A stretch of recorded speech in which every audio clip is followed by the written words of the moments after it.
महिला एवं बाल विकास मंत्री कम और राहुल गांधी को ट्रोल करने के लिए ज़्यादा फेमस मैडम स्मृति ईरानी ने अब गरीबों और गरीबी का मजाक उड़ाना शुरू कर दिया है।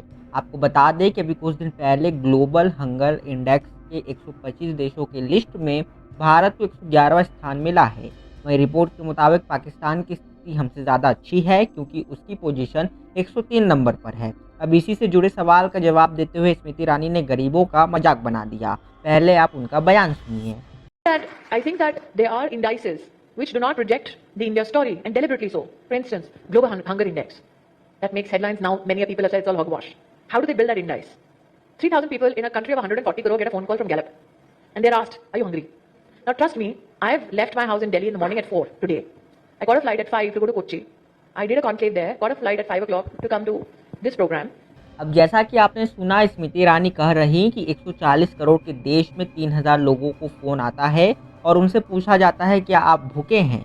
उन्होंने कहा, आप मुझ पर विश्वास करो, मैं सुबह 4 बजे दिल्ली में अपने घर से निकली हूँ। मैंने कोच्चि जाने के लिए 5 बजे फ़्लाइट पकड़ी। मैंने वहाँ कॉन्क्लेव किया। इस कार्यक्रम में आने के लिए 5 बजे की फ़्लाइट पकड़ी। जब तक मुझे खाने के नाम पर कुछ मिलेगा तब तक 10 बज चुके होंगे। अगर आपने आज के दिन में कभी भी मुझे फ़ोन किया और पूछा कि क्या आपको भूख लगी है, तो मैं कहूँगी, ओ हाँ, मुझे भूख लगी है। अब सोचिए दोस्तों, महिला बाल विकास मंत्री कैसे शर्मनाक बयान दे रही हैं, गरीबी और गरीबों की तुलना खुद से कर रही हैं। स्मृति ईरानी को समझना चाहिए कि ग्लोबल हंगर इंडेक्स के ज़रिए ये मालूम चलता है कि आबादी का कितना बड़ा हिस्सा भूखा है और उसमें पोषण की क्या स्थिति है।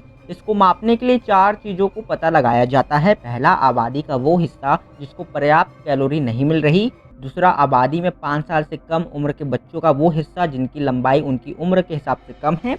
तीसरा, उनके 5वें जन्मदिन से पहले बनने वाले बच्चों की हिस्सेदारी के आधार पर की गई कैलकुलेशन। इससे मालूम चलता है कि बच्चे में पर्याप्त पोषण और उन्हें खराब वातावरण में रहना पड़ रहा है। और चौथा, आबादी में 5 साल से कम उम्र के उन बच्चों का वो हिस्सा जिनका वजन उनकी लंबाई के मुकाबले कम है। ये भयंकर कुपोषण की तरफ इशारा करता है। अब स्मृति ईरानी इन सब चीज़ों पर जवाब देने के बजाय फालतू की बात कर रही हैं। हालांकि ये पहली बार नहीं है, इसके पहले भी वो महंगाई जैसे मुद्दों से बचती नजर आई हैं।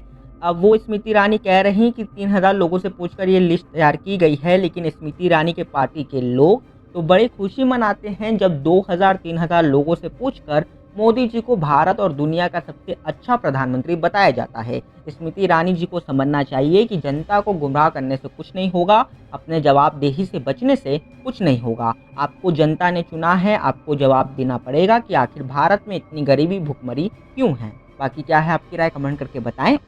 और वीडियो अच्छा लगा तो लाइक करके चैनल को सब्सक्राइब कर लें और बने रहे हमारे साथ। मिलते हैं अगले वीडियो में। धन्यवाद।